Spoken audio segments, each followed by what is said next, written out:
All chemical formulas, यदि chemical formula में आखिरी में SO4 रहे तो उसे क्या पढ़ेंगे? सल्फेट।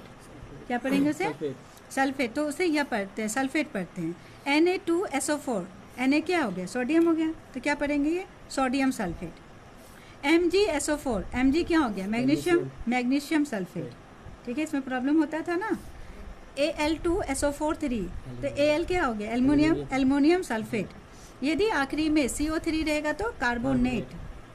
तो CaCO3 कैल्शियम कार्बोनेट। Ca क्या होता है? कैल्शियम, तो calcium carbonate. Na2CO3 sodium carbonate. MgCO3 magnesium carbonate. यदि आखिरी में OH रहे तो हाइड्रोक्साइड बोलते हैं उसे। NaOH sodium hydroxide. MgOH2 magnesium hydroxide. CaOH2 calcium hydroxide. यदि आखिरी में NO3 रहे तो नाइट्रेट। AgNO3, Ag क्या होता है? सिल्वर, तो silver nitrate. NaNO3 sodium nitrate. MgNO3 magnesium nitrate. यदि आखिरी में HCO3 रहे तो बाइकार्बोनेट। क्या पढ़ेंगे उसे? बाइकार्बोनेट। तो ये क्या हो जाएगा? MgHCO3 magnesium bicarbonate. NaSCO3 sodium bicarbonate. AlSCO3 aluminium bicarbonate. यदि आखिरी में O रहे तो oxide. Na2 sodium oxide. MgO magnesium oxide. CaO calcium oxide. Al2 O3 aluminium oxide. ठीक है, क्लियर है?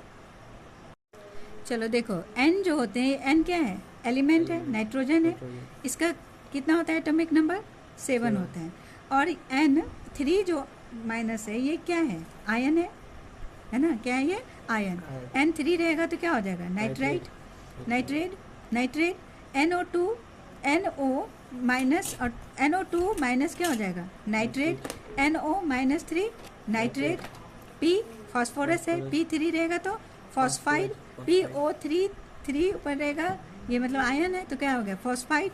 PO4 3 रहेगा तो phosphate, sorry phosphate. S sulphur होता है। SA2 आयन रहे तो सल्फाइड।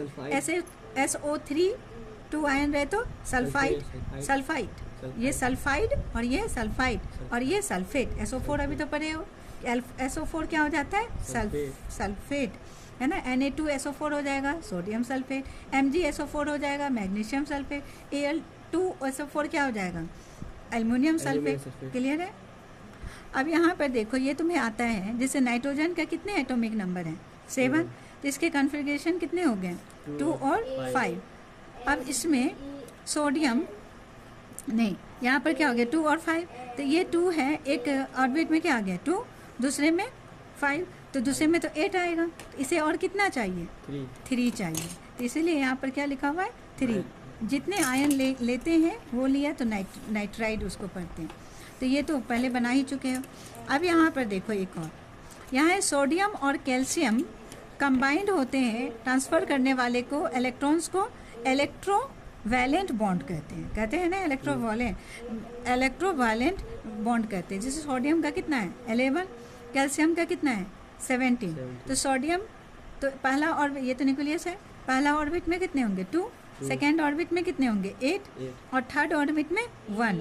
यानी इसको 8 और पूरा करने के लिए कितने चाहिए? 7 चाहिए इसे। और इलेक्ट्रॉन चाहिए, 7 इलेक्ट्रॉन चाहिए। इसमें कैल्शियम में कितने हो गए? इसके 17 होते हैं, 2, सेकेंड वाले ऑर्बिट में 8, और थर्ड वाले ऑर्बिट में 7। तो 7 ये तो या ये अपना इलेक्ट्रॉन दूसरे को दे सकता है, या फिर दूसरे से एक ले लेगा।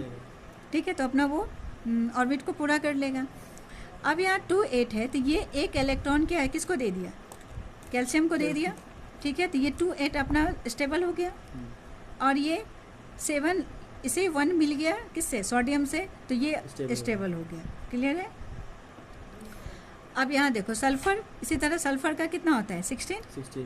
तो एटॉमिक नंबर कितना है? एटॉमिक नंबर इसका 16 है, तो इसका क्या हो गया? 2, 8 और 6।